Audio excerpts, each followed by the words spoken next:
Let me ask you something really honest. When was the last time you were in a meeting, you had a question in your head, but you said nothing? You just sat there, quiet, hoping someone else would ask it first. Oh, that is such a real feeling. And the worst part, you probably knew the question was good, but something stopped you. Exactly. And today we're going to talk about that something. Welcome to English Chats Daily. I'm Eva. And I am George. And today we're getting into one of the most requested topics from our community: how to ask smart questions in meetings when English is not your first language.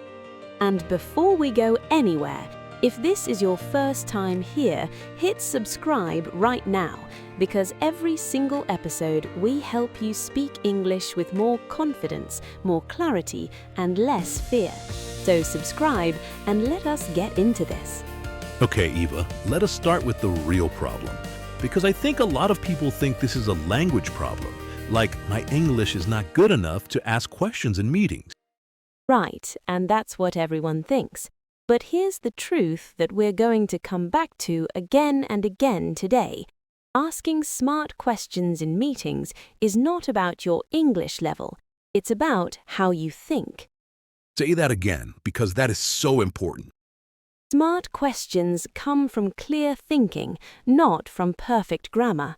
And we're going to prove that today with real examples, a real framework, and real phrases you can use starting from your very next meeting. Love it. Let us talk about the fear, because I think we need to be honest about why people stay silent. Yes, so the fear usually comes in a few different shapes. Fear number one is, what if my question sounds stupid? Oh, everyone has that one. You're thinking your question and then your brain says, wait, maybe everyone already knows this? Maybe it's too basic. And so you say nothing and you stay invisible in that meeting. Fear number two is, what if I use the wrong words? What if people don't understand my English? And fear number three, this one's a little quieter but very powerful. What if asking questions makes me look like I didn't prepare? Okay, that last one really hit me because I've definitely felt that before. Like I don't want people to think I wasn't paying attention. But here's what's really happening psychologically. When you stay silent in a meeting, you feel safe in that moment, but you're actually making your future harder. Can you explain what you mean by that? When you never ask questions, people don't hear your voice. They don't know how you think. They don't see your contribution. And over time, staying silent actually costs you more than a slightly imperfect question would. That's a really powerful point, and it connects to something in the book Atomic Habits by James Clear. He talks about how small actions build your identity over time. Yes, and we'll come back to that idea later. But for now, just hold on to this. Every time you choose to stay silent, you're practicing silence. And every time you choose to speak, even imperfectly, you're practicing confidence. Okay, so let's flip this around because I want our listeners to actually feel something shift right now. Think about this. What if asking a question is not a sign of weakness? What if it's actually a signal of intelligence? In most professional environments, the people who ask questions are seen as engaged. They're seen as thinkers, not as people who don't know things. Right, and actually, the people who never say anything, they're the ones who often go unnoticed, which is the opposite of what most shy professionals want. So we're going to teach you a system today. A 3-step framework that works in any meeting, any language level, and any professional situation.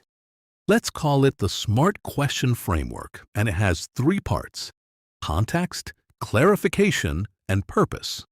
Step 1 is context. This is where you show that you were listening. You show that you understand the conversation, and you start your question by reflecting something back. So, for example, instead of just jumping in and saying, "Can you explain again?" which sounds weak and also does not tell anyone what you need, you start with something like, "So, just to confirm," or So if I understand correctly, These phrases are powerful because they show the listener that you are paying attention. You are not asking from confusion, you are asking from thinking. that is such a good distinction. Confusion versus thinking, because actually most questions come from thinking, not from confusion. Exactly. Step 2 is clarification. This is the actual question, and the secret here is to make it specific, not open and vague. So instead of asking, "What do you mean by that?" which gives the other person too much room and does not help you get the answer you need, you ask something like, "Are we focusing on speed here, or is accuracy the priority?" See how that question is already doing the thinking for you? You're presenting two options. You're making it easy for the other person to answer, and you sound clear and confident. And step 3 is purpose. This is optional, but it makes your questions so much stronger. After your question, you add a short reason why you are asking. Something like, so that we can plan the next steps, or so that the team is aligned. And suddenly, your question is not just a question, it's a contribution. Let us put all 3 steps together with a real example. Imagine you're in a team meeting and someone says, "We need to launch this project faster." A weak response would be, okay, when? That's it. No context, no clarity, no purpose. But a smart question using our framework would sound like this. So just to confirm, when we say faster, are we looking at moving the deadline to next week, or are we adjusting the internal review process so that the team knows where to focus first? Wow, same question, completely different impact. Totally different energy. And here's the beautiful thing. That question uses completely simple English. There's nothing difficult about those words, but it sounds incredibly professional. And this is the core idea of today's episode. Simple English can sound very, very smart. It's not about the words, it's about the structure behind the words. Okay, I want to stop here for a second because this is a wait, think about this moment. Ready? Go ahead. Most non-native speakers spend energy trying to find better words, more advanced vocabulary, more complex grammar. But the people who sound the smartest in meetings are usually the ones using the clearest, simplest language. That actually connects to something in The Slight Edge by Jeff Olson.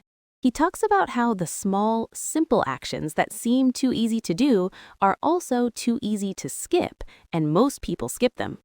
Yes, so asking a clear, simple question feels almost too easy, like surely I need to say something more impressive, but that clear, simple question is actually the powerful move. People overcomplicate it, and that overcomplication causes the silence, which brings us back to the fear.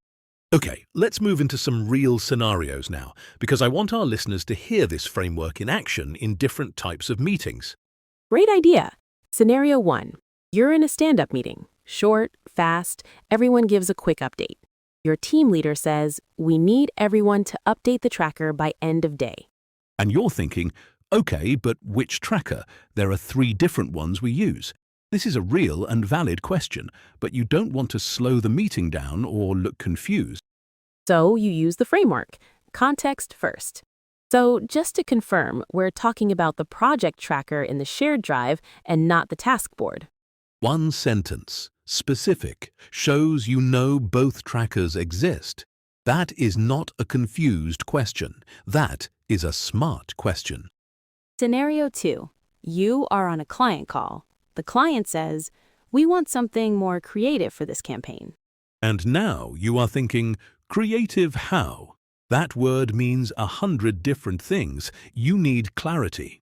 But you do not want to make the client feel like you don't understand them. So you say, great. And just so we're aligned, when you say more creative, are you thinking about the visual direction or more about the message and tone so that we can brief the team in the right direction? See how that question also makes the client feel heard? You said great first, you reflected their word back to them, and then you asked for the specific thing you need. That's not just good English, that's good communication. And good communication is a skill that builds over time. Which is exactly what James Clear talks about in Atomic Habits. Every small communication habit you build adds up. You do not become a confident speaker in one meeting. You become one through many small, consistent actions. And that's honestly one of the most encouraging things about this whole conversation. You don't need to transform overnight. You just need to start today. Okay, scenario 3. You're in a review discussion. Your manager is giving feedback on your work and says, "This needs to be stronger." And this is a scary moment for a lot of people because you want to understand the feedback, but you also don't want to seem defensive or like you're pushing back. So how do you ask a smart question here without it feeling like an argument? You use the same framework, but with an even softer opening. Something like, "I really appreciate the feedback. Just so I can make the right changes, could you help me understand which parts specifically felt less strong, so I can focus my revisions there?" That question is so good because it shows you want to improve. You're not defending yourself, you're asking for guidance, and the manager feels respected.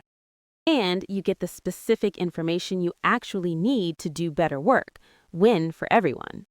Okay, let's pause here for a midpoint recap because we've covered a lot and I want to make sure everyone is following along. Good idea. So here's where we are. We talked about why people stay silent in meetings and the real cost of that silence. We introduced the 3-step SMART question framework: context, clarification, and purpose. And we practiced it in 3 real meeting scenarios. And our core message is this: smart questions are not about advanced English, they're about clear thinking, and clear thinking can be expressed in simple words. Now, in the second half of today's episode, we're going to talk about how to actually build this habit, because knowing the framework is one thing, using it under pressure in a real meeting is a different challenge entirely. Yes, because in a real meeting, you have maybe 3 seconds to decide to speak or stay silent. And if you haven't practiced, your brain will almost always choose silence. This is where the daily practice comes in. And we have a specific drill for you. We're calling it the 5-minute speaking drill. And it's honestly so simple that you might think it's too easy to work. But remember what the slight edge says. The things that are too easy to do are also too easy to skip. Don't skip this. Here's how the drill works. Every day, ideally in the morning before your workday starts, you take one thing from your schedule, one meeting, one topic, one project, and you prepare 3 questions using the framework. Context, clarification, purpose. 3 questions written down every single day. You don't need to use all 3 questions in the meeting, but by preparing them, your brain starts to think differently. You start to notice the moments where a question would add value. And after a few weeks, this thinking becomes automatic. You will not need to write it down anymore. Your brain will do it on its own during the meeting. That is the habit loop that James Clear talks about. You design the behavior, you repeat it consistently, and eventually it becomes part of how you think. Now let us talk about 5 phrases that we promised you. These are ready to use in any meeting. You can write them down, save them, practice them out loud today. Phrase 1. So, just to confirm, are we saying that blank or blank? This is your go-to for any moment of uncertainty. It shows listening, it asks clearly. Phrase 2. If I understand correctly, the main priority right now is blank. Is that right? This one is great because you are checking your understanding and you are inviting the other person to correct you if needed. Phrase 3. Could you help me understand what success looks like for this? This question is powerful in any situation. It works in project meetings, performance reviews, client calls, everywhere. Phrase 4. Are we expecting this by blank, or is the timeline flexible?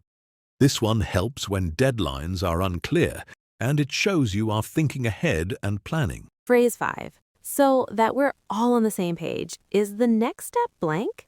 This is excellent for ending a meeting or a discussion. It shows you are action-oriented and organized. Save all 5 of those. Practice them out loud.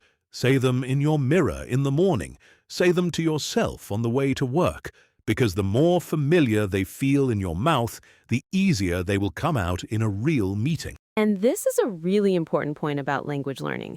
It's not just about knowing words, it's about making words feel natural. And that only happens through repetition. Okay, I want to go deeper for a second, because I think there's one more fear we haven't fully addressed, and it's the fear of asking the wrong question. Oh, yes. This one is subtle but so common. It's when you have a question, you have the words, you have the courage, and then you second guess yourself. You think, but what if this question is wrong? What if it's irrelevant? What if I misunderstood the whole situation? And so again, silence. Here's the thing, though. In our framework, you can't really ask a wrong question because you always start with context. You start by showing what you understood. And if you misunderstood, someone will gently correct you before you even get to the question. That's brilliant. The context step actually protects you. If you say, so just to confirm, we're talking about the marketing budget for Q2, and actually you're wrong about that, someone will say, no, this is about Q3. And now you have the correct information without any embarrassment. Exactly. The framework builds in a safety net. You're not just asking a question into the unknown, you're asking from a position of showing you're thinking first. Wait, think about this for a moment. What if the question you were afraid to ask was actually the question that everyone else in the room was also afraid to ask? This happens so often. Someone asks the question everyone was thinking, and the whole room relaxes, and people quietly think, thank goodness someone asked that. And who is the person everyone remembers as engaged and helpful? The person who asked. Not the people who sat quietly and nodded. So, your silence is not protecting you. It's just making you invisible. And now here's another wait. Think about this moment. Are you invisible in your meetings right now? Not because you lack talent or intelligence, but simply because you're not asking questions. That's a really honest question to sit with, because the answer might be yes. And if it is yes, that's okay, because now you have the tools to change it. This connects directly to something James Clear talks about in Atomic Habits. He says, you do not rise to the level of your goals, you fall to the level of your systems. So the goal is not just to feel more confident. The goal is to build a system, a daily practice, a set of go-to phrases, a thinking framework that makes confidence the natural outcome. Confidence is not something you find. It is something you build. Question by question, meeting by meeting, day by day. And this is the identity shift moment of today's episode, because we want you to hear this very clearly. You are not a shy person who sometimes asks questions. You are becoming a confident communicator who has a system for thinking clearly and speaking up. That shift in how you see yourself, that is where everything changes. Not just in meetings, in your whole professional life.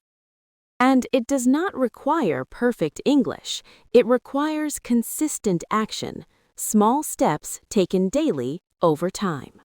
The Slight Edge by Jeff Olson talks about exactly this. The small choices we make every single day, the ones that feel insignificant, are actually what shape our entire future. Choosing to ask one smart question in a meeting today, that feels small, but do it every day for 3 months and you are a completely different professional. People will start to see you differently. Your manager will notice you, your team will respect you, and you will feel the difference from the inside too. Okay, let us do a before and after moment now, because I think it really helps to see the transformation in real words.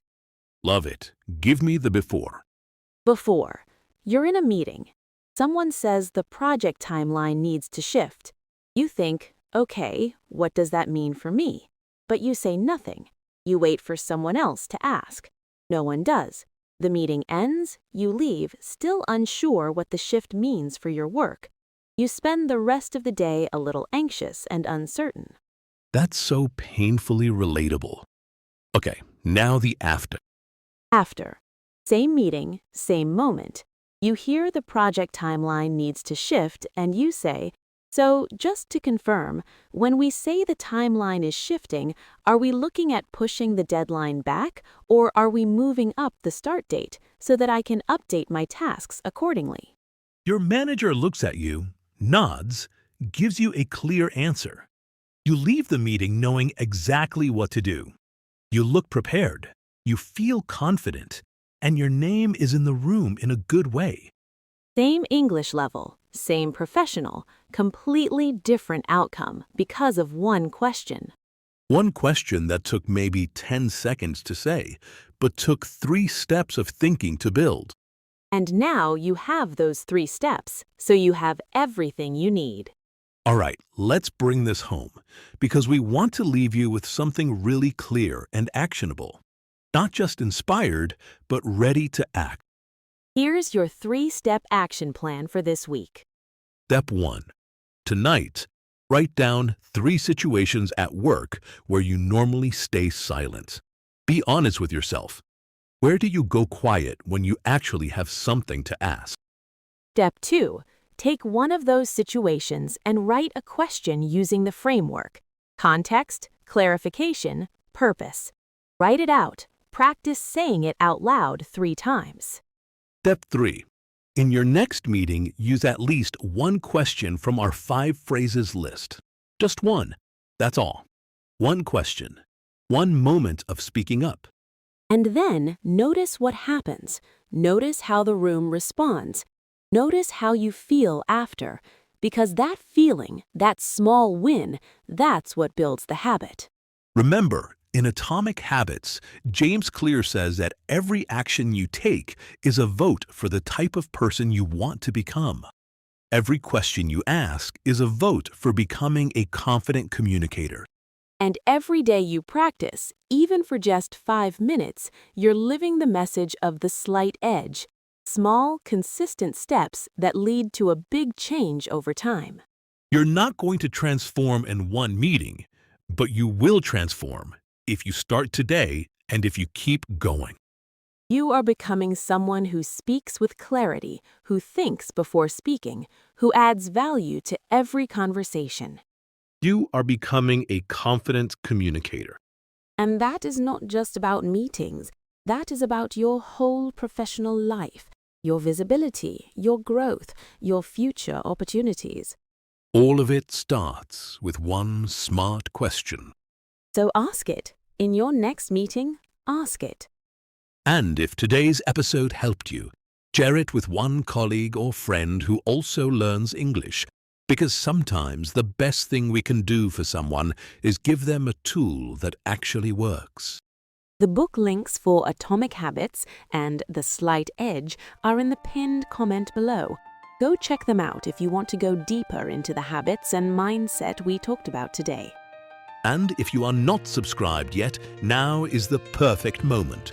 Hit that subscribe button so you never miss an episode of English Chats Daily. We are here every week helping you speak with more confidence, more clarity, and more heart. Thank you so much for spending this time with us today. We genuinely love this community and we love helping you grow. Until next time, keep practicing, keep asking questions, and remember, simple English, spoken clearly, is always smart enough. Take care, everyone. See you next episode.